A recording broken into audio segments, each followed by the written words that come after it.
It is fabulous to be able to introduce Emily for this session. Emily is an Associate Professor of Education Studies at RMIT's School of Education in Melbourne, Australia, and it is lovely to have Emily back in Lancaster for this week. We're really proud that she's a graduate of ours from graduating with a PhD in 2010.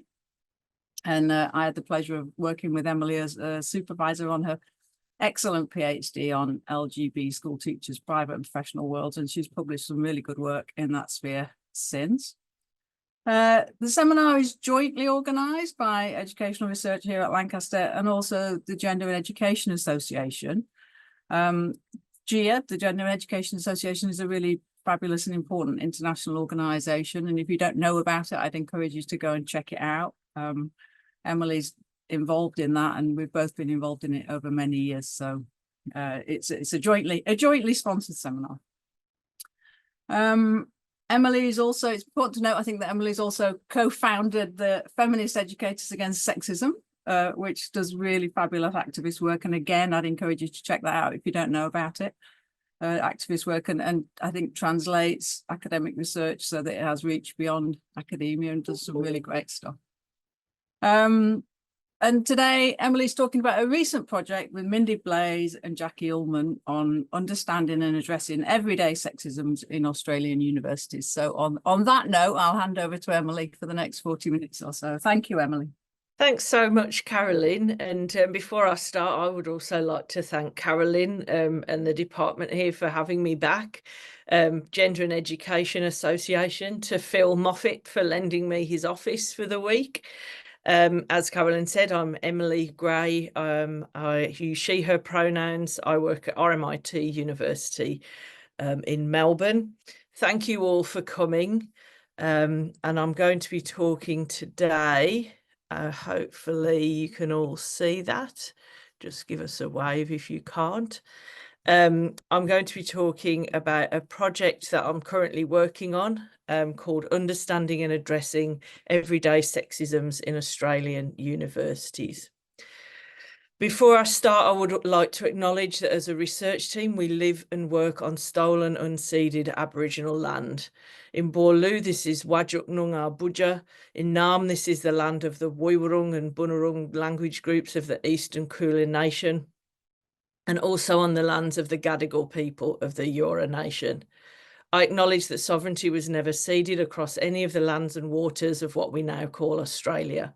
I acknowledge Aboriginal and Torres Strait Islanders elders past, present and emerging, and also acknowledge the ongoing struggles for Indigenous justice across the world.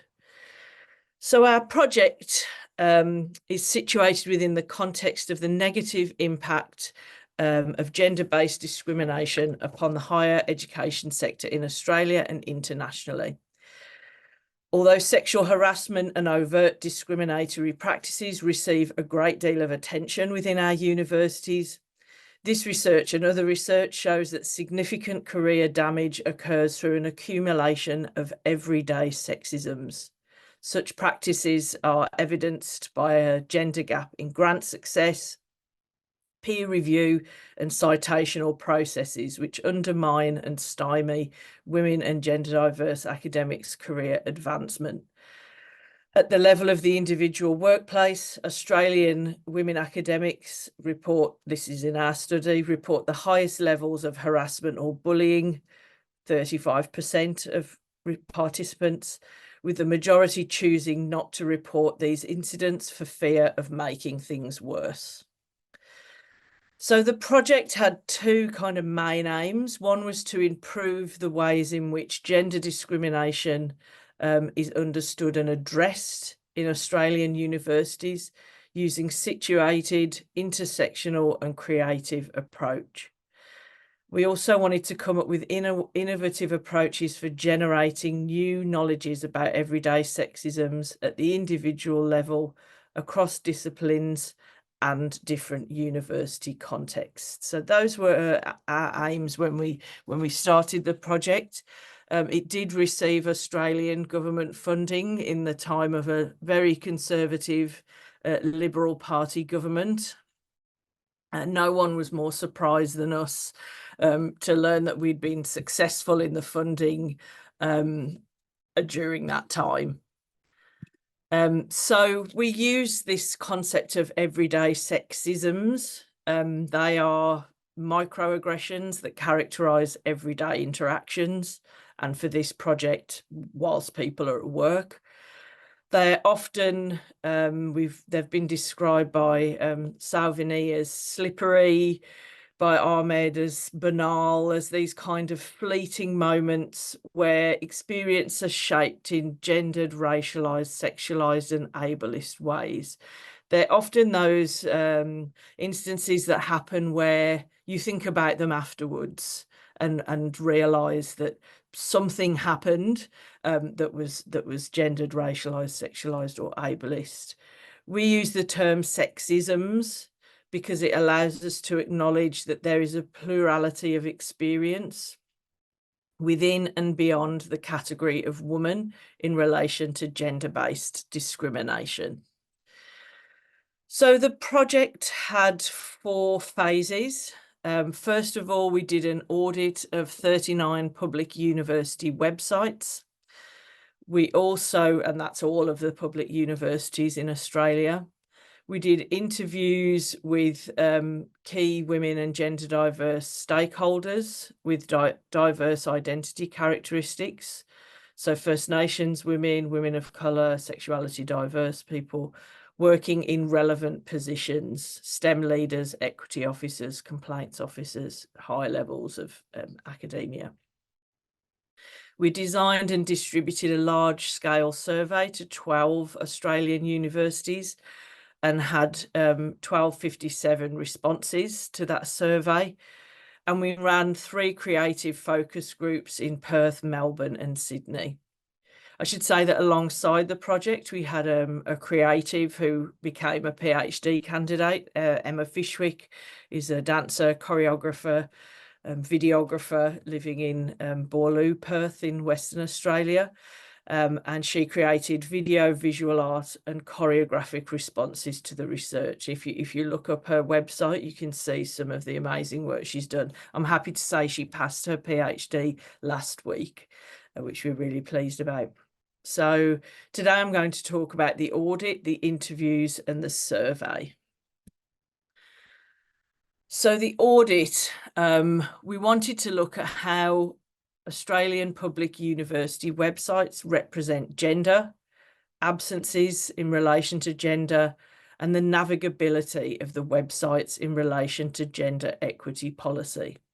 So we developed a system where each member of the team took a group of the websites. We set ourselves a time limit for looking at the websites with the idea of thinking about ourselves as having experienced sexism, sexual harassment, assault, and how easy it would be to find the policy and to find what to do about it.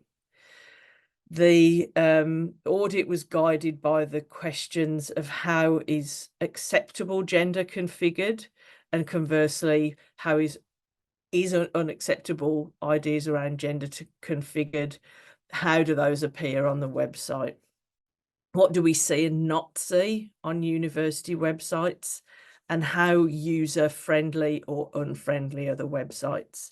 And we currently have a paper under review about that work.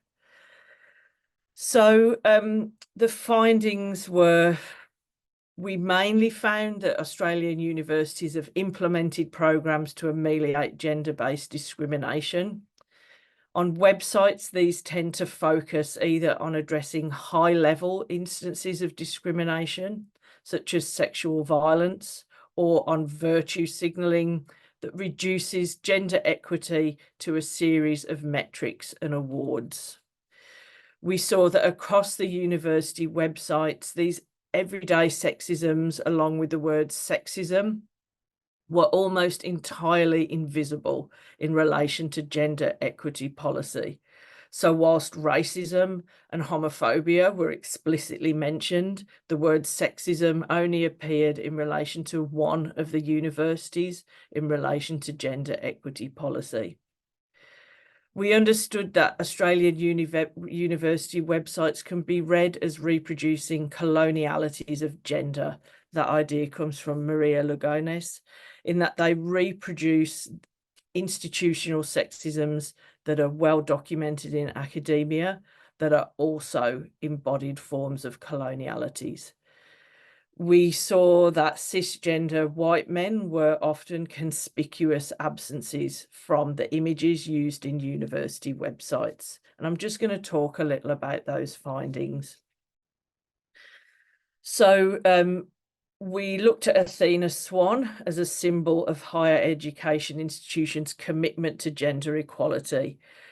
And saw this following the work of Sanaku and Pierce as a moderate gender equity intervention that tends to focus on the number of women in STEM rather on the conditions that await them once they get there.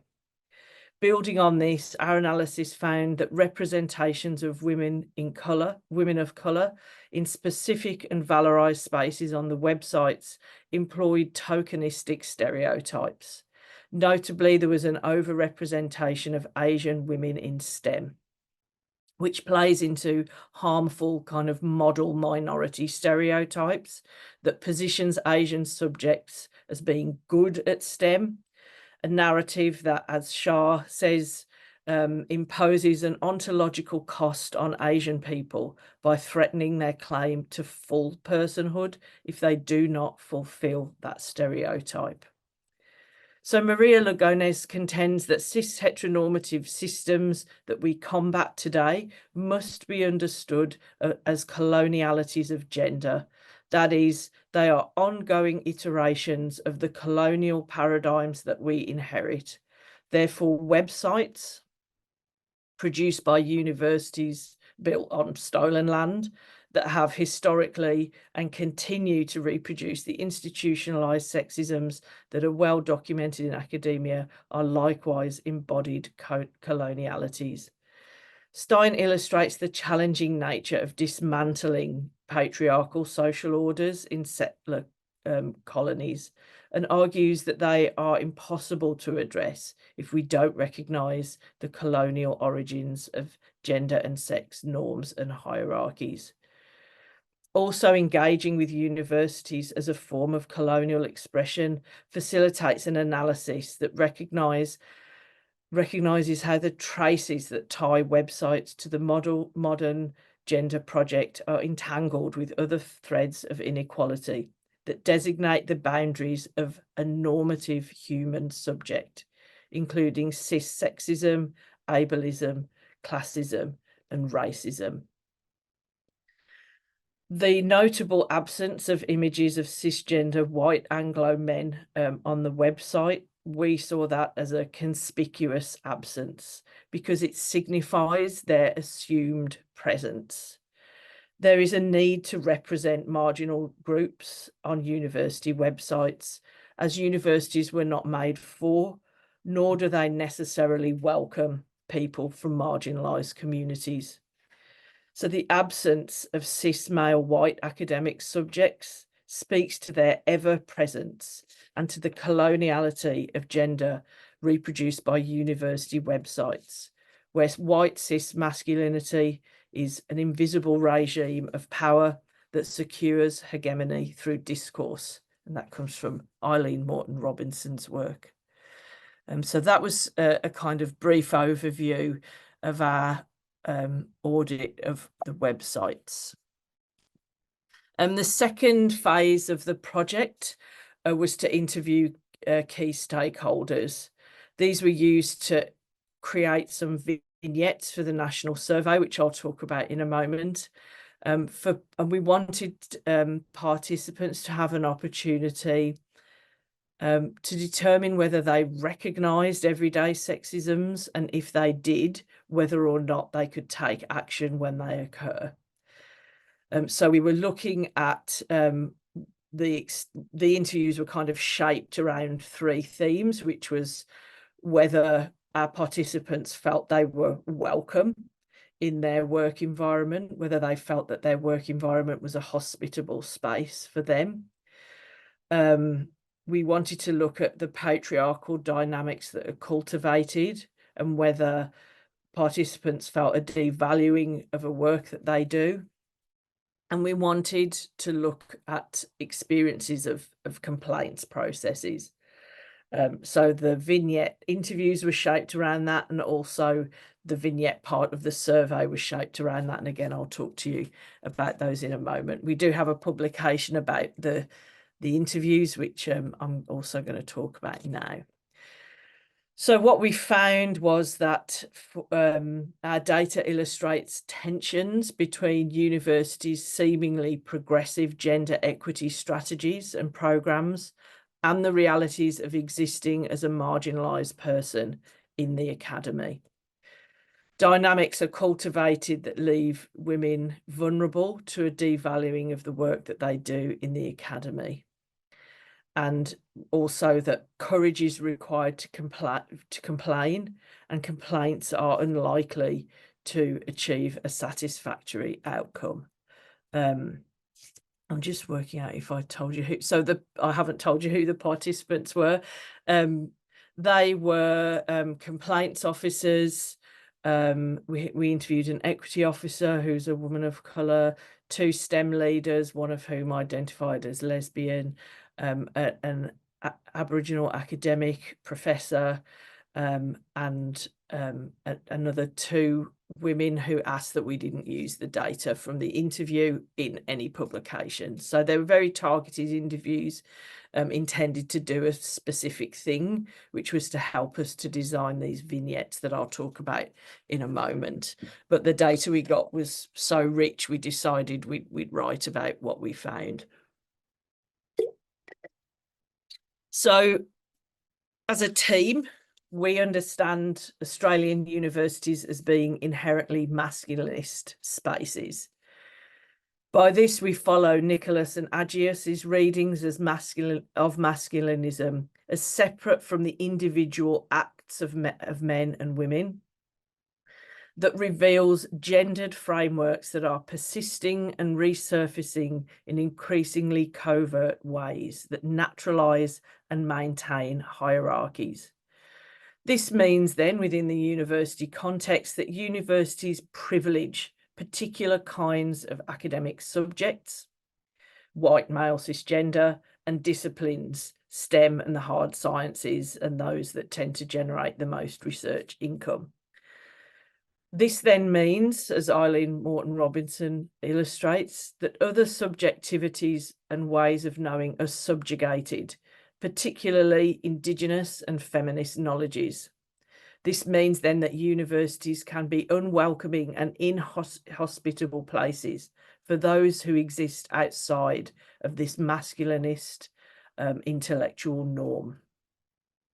So it's perhaps not surprising that a recurring theme in the interviews was a sense of universities being inhospitable and unwelcoming to participants who had variously experienced their workplaces as resistance to accountability and as sites of injustice. The tokenisation or quota-driven employment of women, and particularly women of colour, can be read as a trick that welcomes them into the university and then, once they are there, renders that workplace inhospitable.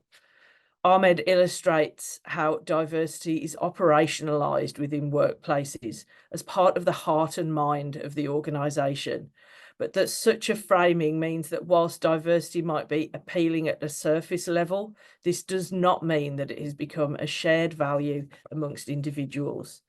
This idea was revealed in the data through the ways in which the work that participants did was perceived by their employers. So an equity officer, who is a woman of colour, described how carefully she must tread to maintain a sense of welcome at her workplace.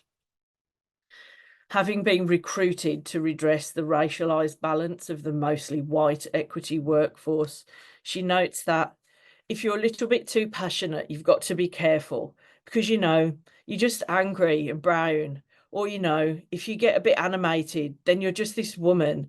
You just feel that the culture and the norm is that way. And that's not just the institution, that's society, in my personal experiences as a woman.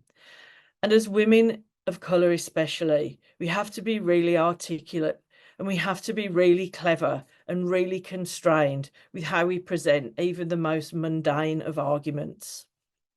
So the participant is aware of how women's anger is perceived institutionally and socially.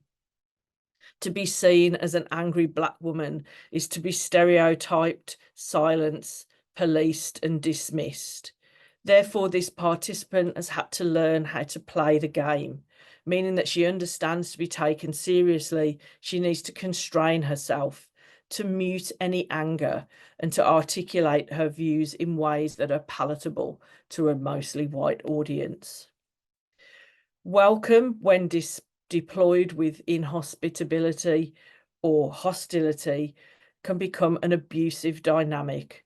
And given the precarity of employment in the tertiary education sector, which is disproportionately experienced by women and other marginalised groups, the ability to speak out is often rendered impossible. As one participant who is a complaints officer articulates in relation to the consequences of making a complaint. They could put you on some like crappy project, so they could continue to harass you further. And so therefore people need to have a plan B before they choose to lodge a complaint, because they understand that their employment is in jeopardy. And that if they take this step, they could lose their job. And that is why people don't come forward, because sometimes they don't have a plan B and they can't get a plan B together. So therefore, they would rather continue to go through what they're going through rather than to complain. So our interviews, along with our own experiences as a research team, were used to construct 9 vignettes. These were used in the introductory section of a mixed methods survey, which contains several original and amended quantitative scale measures. And we use the vignettes as an opportunity to determine whether the participants recognised everyday sexism, and if they did, whether they thought it was possible to take action when they happen. So here's 2 examples of the vignettes. I teach a class on feminism. I'm a white professor and identify as non-binary and queer. The course covers queer theory and feminism. My teaching colleague, a lecturer and a man, got amazing student evaluations, saying how great it was that he talked about his kids all the time and that he applied everything to the real world. Mine weren't so good. The students said that I had an agenda, was too theoretical, and that I shouldn't force my personal life down their throats. I'm a Wiradjuri woman. I finished my PhD 10 years ago and started a new job. At the interview, it was made clear to me that the school was looking for Indigenous representation. Now that I'm here, I feel that my contributions as an Aboriginal woman are not valued in the same way that non-Indigenous colleagues' work is valued. No one ever says it, but I know it's because they don't really understand or value our ways of knowing. So participants at the beginning of the survey were shown 2 of 9 vignettes. These were partially randomised. Academics who identified as queer were shown the vignette I just read out, and also academics who indicated that they were Aboriginal and or Torres Strait Islander were allocated the vignette detailing the experience of the Wiradjuri woman as one of their 2 vignettes. This was done to make sure that individuals with lived experience had access to relevant vignettes. There were also open-ended responses to the vignettes, as well as asking participants to write down keywords. An analysis of the vignette data demonstrates that there were substantial differences between how participants identifying as men, women, and gender diverse academics interpreted them. So as I said, participants were asked to provide a set of keywords to describe what they understood was occurring, and most of respondents chose to do this. So for the vignette describing the experiences of the Wiradjuri woman, of the 240 participants identifying as women or gender diverse who saw that vignette, 98% offered keywords or short sentences which recognise that there is both racism and sexism at play within the vignette. For example, sexist, racist, dismissive, arrogant. That comes from a culturally and linguistically diverse woman in STEM. A white woman in STEM says tokenistic, inclusion, power differentials, racism, sexism. And a late career Indigenous woman in Haas wrote that I have felt this way myself as an Indigenous woman, not asked, not shown that colleagues value what could be or is offered. They never say they value the person. The worker in the vignette may see non-Indigenous contributions valued, or the non-Indigenous staff given opportunities because of their contributions, and they are not. Of the 77 men academics who provided open-ended responses, 83% recognised racisms and or sexism within the vignette, writing similar keywords. Almost 20% disagreed that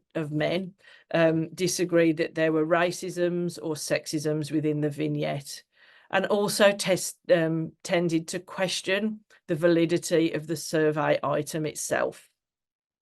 As one wrote, I would hope to know more as no real evidence is presented.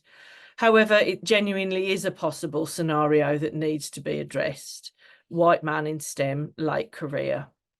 Other responses from this group, the 20% of men, positioned the vignette as unrealistic and fabricated, using keywords including anecdotal, unfounded, suspicious, biased, woke. That's a man, early career man in Haas. Vague, presumptuous, and vague, biased, predetermined. The vignettes were part of the feminist ethic that drive the project, and we wanted to ensure that people who are likely to have had experiences of intersectional everyday sexisms saw themselves in the survey. And we also wanted to find out what all academics saw, perceived and understood with regards to sexism. And so including academics of all genders was an important part of the recruitment. And recruiting is a whole nother drama that I could talk to you during the questions if you're interested in that. So the vignettes were the first thing that respondents to our national survey saw. We got data from 12 public universities. It included a number of previously validated scale measures, as well as multiple opportunities for open-ended and textual contributions from participants. I will give a caveat over the next couple of slides, which is that I am not a quantitative researcher and I failed maths 3 times. So if you would like to talk more about the numbers, I'm sure that my colleague Jackie Ullman would be more than happy to talk to you about them. So we got a total of 1,257 academics from 12 of the public universities across 4 Australian states and territories.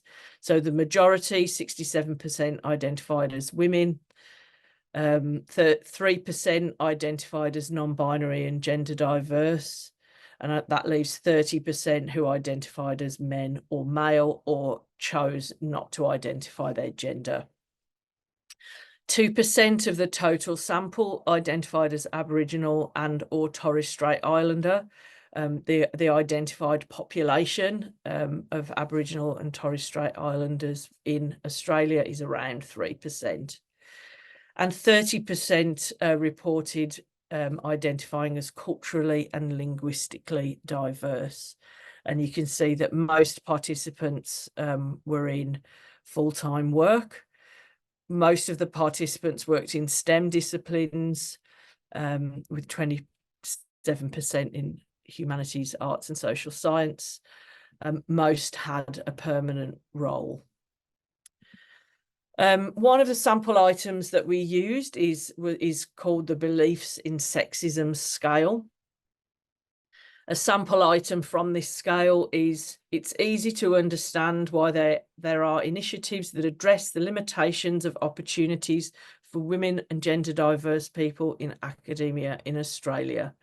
That's an adapted sample item from that scale.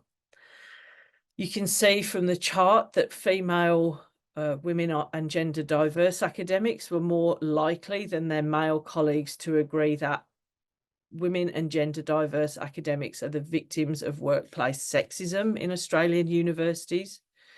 Female and gender diverse academic scores on this measure trended towards agree, as compared to male academics' mean score, which tended towards neither agree nor disagree. We also had data that suggested that female and gender diverse had low levels of agreement with the idea of reverse sexism, and I'll put that in scare quotes because something's either sexist or it's not, but this idea that sexism has shifted from anti-women discrimination to anti-male discrimination. So women and gender diverse academics trended between strongly agree and disagree. In contrast, male academics reported greater levels of agreement, with responses trending between somewhat disagree and neither agree nor disagree. And again, almost 20% of male respondents agreed with the idea that men are now the victims of sexism in the academy. And people and the participants that believed that were men who were in their mid-career, in full-time positions with no leadership roles. They didn't think that sexism was an issue in academia in Australia, and they were much less likely to report witnessing everyday sexisms levied against women and gender diverse academics. So our project was the first of its kind to recruit academics through its institutions to explore their ideas about everyday sexisms within the academy and the potential for university response. One of the central aims of the work was to understand how academics' views might differ by gender identity, given what we already know about the balance of power and decision-making within Australian universities, where men academics are overrepresented at the highest levels of strategic governance. It's one of the other things that we noticed when we were looking at the qualitative comments was that the culture wars that kind of that shape a lot of the discourse in Australia, and I know here in the UK and other places, was very present in the data. So like in many places, Australia is currently experiencing a rise in populist politics and beliefs. So some of you will know this, some of you will not, but last year there was a referendum to change the Australian Constitution to include an Indigenous voice to Parliament. This was an advisory body made up of Aboriginal and Torres Strait Islander leaders from across the country. I should say that pharmacists have an advisory body to the Australian government, as do many other, professional bodies. So this was for and they have had Aboriginal advisory bodies for years. It's just that they've never been constitutionally embedded. So this was a referendum to change that, and unfortunately it was voted down. And a lot of the discourse around why we shouldn't have that was shaped by this kind of culture war argument that, people shouldn't receive special treatment, that it was just educated elites along the Australian East Coast that wanted it, that, real Aboriginal people in the Northern Territory remote areas didn't want it, which when the results came out was found to be completely untrue. So these kind of debates that that happen differently in different places around race, around gender, are happening in Australia. Last year, we also had multiple kind of neo-Nazi protests outside libraries across Australia who were holding drag queen story time events for children. Many of those were cancelled because those people were attacking 5-year-old kids who were trying to hear a story in a library. So both the quantitative and qualitative findings from our survey demonstrate that these culture wars are present within Australian universities amongst our staff. This claim is evidenced by that 20% of respondents who could be our colleagues on policy issues. They could sit on promotion committees. They could be assessing our next grant application. They were mainly identified as cisgender white men who agreed with this notion of reverse sexism. And we saw these kind of culture war arguments made in response to open-ended survey items. And one of the ways we can think about this phenomenon is through social and political theories of government and identity, including those of Wendy Brown, who argues that the political inequalities inherent within neoliberal systems of government, such as social and economic disparities, means that the demos has literally been undone by neoliberalism's reimagining of all aspects of social life as economic units. This undoing of democracy has been achieved by a political sleight of hand, by rendering citizens as units of economic productivity. The notion of the social, where citizens of different means and backgrounds are brought together and thought together, is deliberately dismantled. In its place are ideas around freedom that relate only to the individual's right to maximise their own experience interests. So Brown states, as the attack on the social vanquishes, a democratic understanding of society tended by diverse people equally entitled to share in self-rule, politics becomes a field of extreme and uncompromised positioning, and liberty becomes a right of appropriation, disruption, and even destruction of the social, its named enemy. And responses to the open-ended items included many references to wokeness, calls for a return to the meritocracy that shaped academic work before minorities took over and received special treatment. And Lucy Nicholas and Chris Agius refer to these discourses as aggrieved masculinist entitlement, where the group that still has the most in the world perceives themselves as having the least. And here is an example from our data. We need to get back to competence as the primary marker for success. Enough identity politics, but we can't even have the open debate, can we? For that is treason. In truth, I'm legitimately scared to submit my responses, as if they are traced back to me, there are many who will quietly and surreptitiously stall my career development. And alongside the beliefs that men are now the victims of sexism at Australian universities and the need to understand success through competence, this cohort of participants also expressed the belief that white men are now the biggest victims of racism. One participant said, the discrimination against white men needs to stop.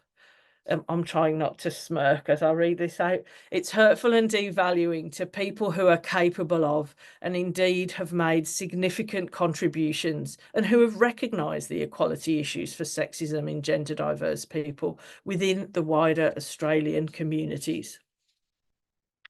So our data reveals that whilst right-wing political discourse positions universities as communist woke strongholds, a line which was used to illustrate why the Indigenous voice to Parliament was voted down. The culture wars that shape contemporary discourses around gender, race and merit are also present within Australian universities. And our data showed that people with intersectional identity categories experience multiple minority stresses at work. I won't explain intersectionality because I assume that most people in this room will know what it is, but it's the idea that, for example, a First Nations woman with a disability would experience whiteness, sexism, ableism, and racism. So alongside this, the data that says, you know, white men are the biggest victims of racism in universities, we had responses like this one.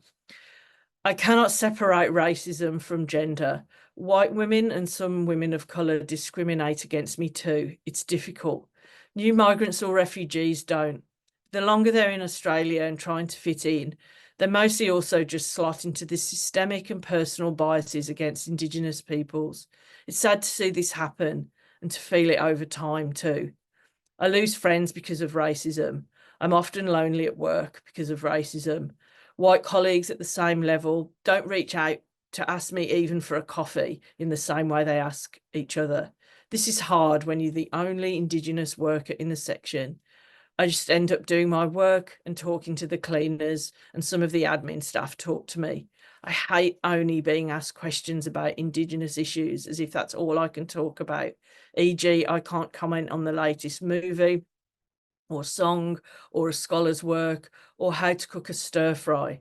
It's strange, but it's also how racism manifests in the everyday.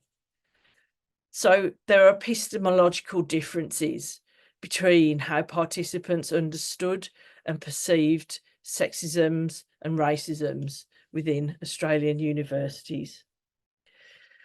So how do we engage with this powerful and important data? So as well as writing traditional papers and giving presentations and seminars like this one, we've also created a newspaper meant to be read widely and as a way to raise awareness about everyday sexisms and our data, and hopefully as a way to generate conversations with our colleagues in the workplace. The Oppressive Grind is the title of our newspaper, and it's entirely composed of content from the project. The statements, quotes and images are from data collected and generated from the website, the interviews, the focus groups, a national survey, and also from the creative PhD link to the project.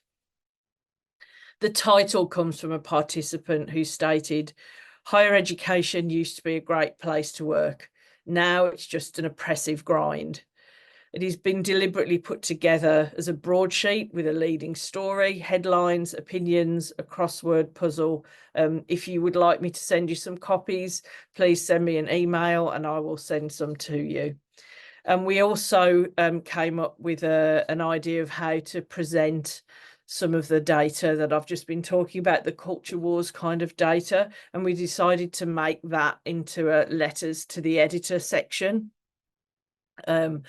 And when it's made up of some of the critiques we received as a research team.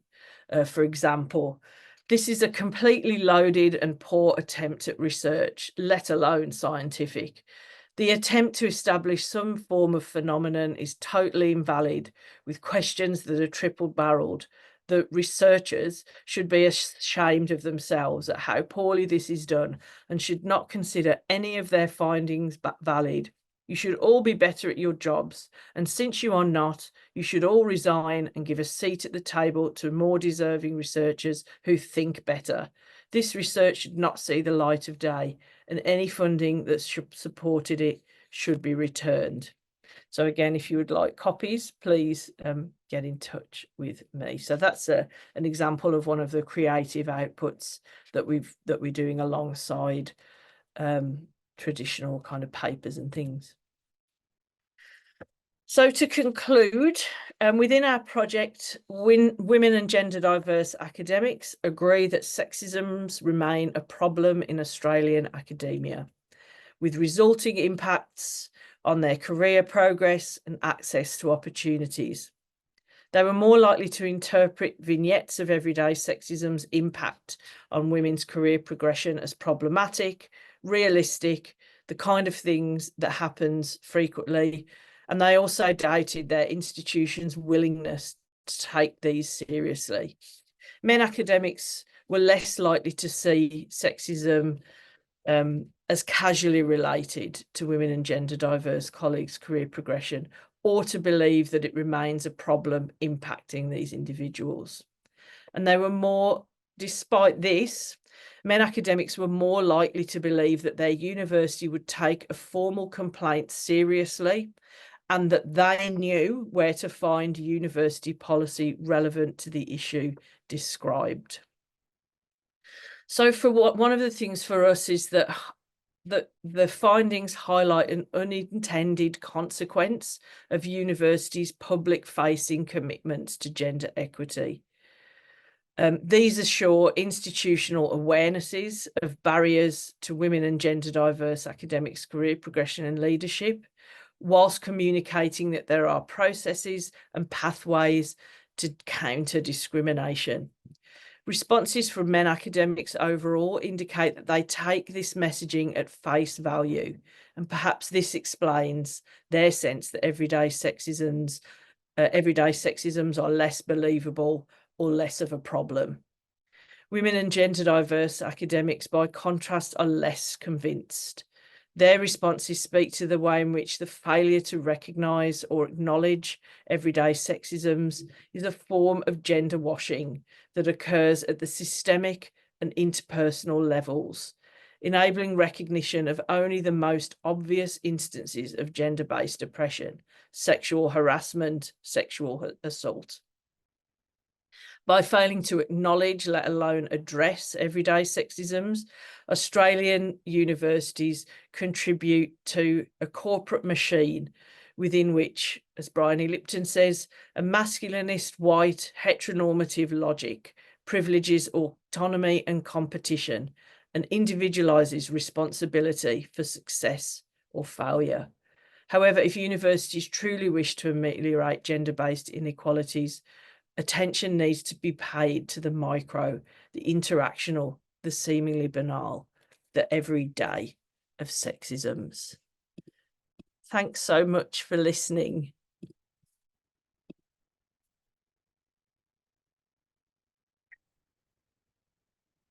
Emily, thank you so much for that. I mean, that was just fascinating and depressing in equal measure, I think, but really interesting. And I'm pleased to see that you didn't take the advice and resign your post. No, not yet. Okay. So everyone is now welcome, if you so wish, to turn your cameras on, and we've got 25 minutes or so for questions, comments, just general discussion. So I just have to zoom across and grab the window opened and by itself, and it's a bit of a chilly day up here in Lancaster today. The sun was out for 10 seconds, but it's gone in again. it's longer than usual. Okay, so people are very welcome to put comments in the chat, as they are doing. But if you, so we're getting comments like brilliant work, thank you, presentation, lots of comments that suggest that people have found it enjoyable and interesting. But has anybody got any questions to kick us off, or just comments? I have a question, if that's okay. Yeah. Hi, Kirsten. That was inspiring, and thank you so much. My research is in everyday sexisms and sexual violence and sexual assault in English secondary schools. And what you were talking about is all really familiar, sadly, and it's one of those things that we all know, but when you have it in such clear and well evidenced papers such as what you produce, it really kind of makes me want to cry, to be honest. Yeah. But what I wanted to ask was, in doing your research, I mean, getting the participants is problematic with adults and children, and you spoke a little bit about that, and then you had participants which you interviewed but weren't wanting their content to be published in any way. Yeah. You've had quite a lot of negative feedback, and really personal and unpleasant, and it kind of sounded like it could have been 100 years ago. It was so unpleasant towards the whole feminist issue. I just couldn't believe someone had written that. How do you cope with that? How do you manage your own well-being? Because you've had a lot thrown at you. Yeah, thanks for asking that. I mean, and you would know, doing that work, it does take an emotional toll. I do see a therapist. I've seen one for years anyway. I think everyone should see one. So I do have like a mental health professional that I talk to. But also as a research team, we kind of, I mean, we were friends before, but we've kind of just become really close through this project, because we've been able to kind of debrief after seeing that kind of working with the data. So we were very careful. So the PhD student, Emma Fishwick, she was involved in some of the interviews, and, you know, we were very careful to always offer her a chance to debrief afterwards, because it's so outside of her area, which is dance and creative practice. But of course, that field's not immune from sexism either. So she had those experiences, but hearing about them can be really kind of take an emotional toll. So we would debrief. Part of the reason for wanting to do the newspaper was to kind of poke fun at those guys, and to put them in a, you know, a kind of letters to the editor section, where people often express, you know, some kind of outrage. And one of the other outputs that we're working on is a micro credential that you'll never be able to finish. So we're just in the process of designing that using some of the data, and it will kind of just keep taking you back to the beginning. So I think that the creative outputs and being able to sort of laugh gives you a bit of relief from what is really hard. I mean, I did the first pass at the qualitative data, and I felt really depressed, frankly. And like you say, just I could tell by the end. I didn't even have to look who had written some of the keywords, which was just really, I don't know. Well, it wasn't surprising. It's just, you just despair, don't you? Yeah, like you say, it's not surprising, but it's, when you actually see it in black and white, it's just demoralizing. Yeah, it is. Thank you. Yeah, thanks for that question, Kirsty. It's a really important one, isn't it? Paul Ashwin. Thanks, Carolyn, and thanks, Emily. That was just brilliant, and you know, such a well-designed study, and so clever in the way it's done, and so creative, just fantastic. It's kind of a question comment kind of thing. I'm not very good at asking questions. Which is that, you know, what my sense, you've given such a good account of how privilege bites back, you know, and privilege does always bite back. And what that made me think about is, you know, really, this is partly the limitation of the kind of what you might call groovy approach we have to EDI now. Yeah. You know, everyone's fine, everyone's groovy, everyone's cool, and it's all about being nice to each other, and that's what EDI is. And because of that, it kind of means that the way the discourse is framed means that people who write things because their seamless experience has been disrupted in the way that other people's experience has always been disrupted have to be taken as seriously as people who are in much less powerful positions. So you know, I just wonder whether you've got thoughts about the way the kind of discourses of EDI that Australian universities use, and the way in which they perhaps actually empower the kind of, frankly, vile responses that you've had. Thank you. That is a good question, and it is something that I think we definitely agree with. And you know, on the website, so doing the website analysis, LGBTIQ plus people were pretty much exclusively represented as young, as students, as, you know, draped in rainbow flags and bright colours and looking happy, and, you know, and then sort of there's, I think that the marketisation of higher education has caused this by making students consumers. So those websites, a lot of the messaging around EDIs around, oh, well, you know, yes, we need women in STEM, but yay, look, we've got a silver Athena Swan Award. Never mind what those people experience when they get to engineering or computer science or, you know, other kind of STEM disciplines. So I think there tends to be a real focus on celebrating, which is good. But then, like you say, that then I think those guys that responded in that way feel like, oh, well, we've solved that. We've got Athena Swan. We've got, you know, the VC goes to prop. What more do you, you know, what more do you want? And I will say that, yeah, I mean, the pride and that kind of thing was one of the biggest causes of ire as well, for those groups. So yes, I don't know if that answers your question. As much as it was a question, it does. Yeah. Thank you. Thank you. Thanks, Paul. There's a question from Wendy in the chat, Emily, that is, thanks so much for your fabulous presentation. I was wondering if you have future plans to continue this research, particularly in the area of promotions processes or policies at universities.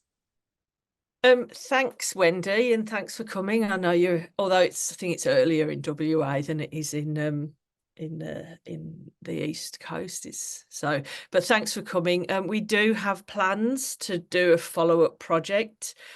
And we want to we do want to address what you're saying, and we want to use this idea that comes from Jackie Ullman and her colleague Tanya Fafolio, and they talk about Australia as having a culture of limitation that is a kind of further layer that's based around its colonial past, and really lack of acknowledgement of how that plays out in the everyday. So we're not quite sure on what that project's going to be yet, but we do want to look more closely at processes and policies and how that works, because again, those people who think that, you know, feminism's a waste of time or whatever, white people are discriminated against, could be sat on promotion panels. They probably are. They're the most successful people in the university. So it's really important to think about how that's accounted for. And thanks, Heike, for your comment. I don't know if you're still here. Thanks. Natasha, you want to ask a question? Hi, yeah, thank you so much, Emily. That was just really inspiring presentation. I'm a PhD student in the UK, and I use practice as research for theatre approaches to sex education, and I'd love to hear a bit more about the methodology around these creative outputs, because Sure. You said a little bit about how it was inspired, you wanted to poke fun at, and that makes that one potentially seem like, oh, it came from the responses, not one you'd kind of thought about before, or yeah, just how Sure. Sure, happy to. So for a number of years, I've been involved with a group called #Fees Feminist Educators Against Sexism. And one of the things we do is to turn research into performance. And me and the other person, Mindy Blaze, are not trained performers, but we work with someone who is. And so that kind of inspired us, I guess, to want to recruit, because I worked with Mindy on this project, to recruit a creative practitioner to work alongside us doing a PhD. So if you look up Emma Fishwick, I'll put her name in here. I think she's got a website where she's got all of these. If you can't find it, just email me and I'll send it to you. She's got the responses that she did. So the first thing that she did was to do walking interviews with people who had experienced sexist encounters at the university campus that she worked at. And she I forget what you call it, but she made these rugs that had the words here, there, again on them. And what they would do is walk to the place where it happened. The person would recount the story, they'd place the rug, and then Emma would photograph it. And it became part of an exhibition that Fees actually had at Edith Cowan University campus in Perth. And what she also did was to provide a map of the campus, and people would pin where they'd encountered sexism. She also did some video responses to the recruitment process. She created a video for the recruitment. Oh, thank you, Kathy. Kathy's found it. And then she did an original choreographic work that was based on the data. So I really do encourage you to have a look. All of that's available on her website. And yes, she's now working with us on the vignette and worked with us to design the newspaper. Thanks. Brilliant, thanks. And just to say, for any colleagues that are actually based in Airdways here at Lancaster, there's a copy of the oppressive grind in the pigeonhole room, so you can go and have a look at that if you want to. And it's great. I've got copies in my office, so you're welcome to come along and get one. Okay, a question from Chi.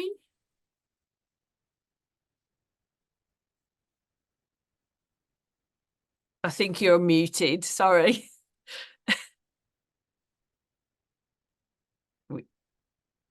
I can't hear you. Okay, hello, I'm Hi, Jiwan. there you are. Hi, Hi, Jiwan. nice to meet you. Thank you. Hello, Dr. Gray. Hello. First, thank you for your research to look into more nuance and micro level of